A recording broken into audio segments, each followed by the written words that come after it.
Donc moi je suis Sabine Arondel, donc je suis la coordinatrice de la ressourcerie créative. À l'origine on était deux amis sur le projet et mon ami habite dans le 14e, donc on s'est rapproché de la mairie du 14e et on a eu connaissance de ce site de Saint-Vincent-de-Paul. Dans la création d'un projet de ressourcerie, le plus compliqué c'est de trouver un local, surtout sur Paris. Donc là on a eu l'opportunité de pouvoir s'intégrer à ce projet de Saint-Vincent-de-Paul. Donc Saint-Vincent-de-Paul c'est l'ancien hôpital et cet ancien hôpital est vacant depuis 2011. Donc il a été ensuite confié à l'association Aurore qui fait de l'accueil de personnes en situation d'urgence. Et cette association, comme elle n'occupait pas tous les locaux mais qu'en revanche elle payait toutes les charges, a décidé de proposer à d'autres associations de s'investir et d'être sur le site. Donc c'est dans ce cadre-là qu'on est arrivé et en fait c'est un très beau projet parce que maintenant on est plus de 70 associations sur le site qui travaillent toutes autour du développement durable ou de la culture et il y a une vraie synergie qui existe entre ces différentes associations. Alors l'idée d'une ressourcerie, je dis l'idée d'une ressourcerie parce qu'en fait on fait partie d'un réseau. On a toutes comme objet de valoriser un maximum les choses en leur donnant une seconde vie. Ce qui est différent du recyclage, où on récupère la matière.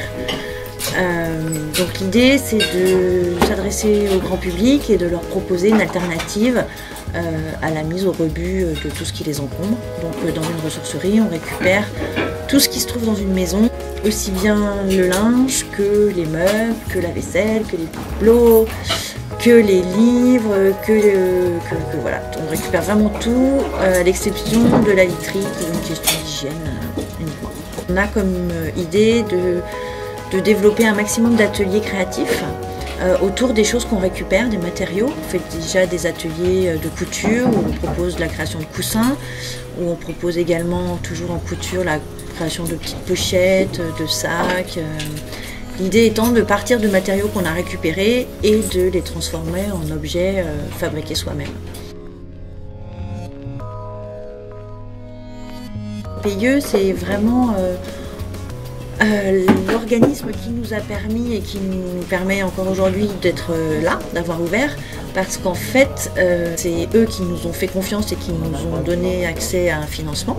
Et c'est absolument indispensable parce que de toute façon, même s'il y a des subventions qui sont possibles dans le cadre de l'ouverture d'une ressourcerie, ce sont dans tous les cas des subventions, même celles qui s'appellent forfait démarrage, qui sont a posteriori.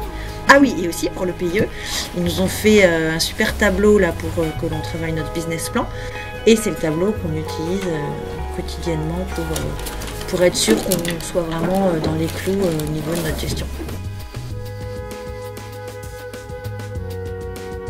Notre ambition, c'est de développer vraiment une offre d'animation auprès des entreprises en faisant de la sensibilisation auprès de leurs salariés à travers des activités soit créatives, soit organiser des débats, des mini-ressourceries éphémères, etc.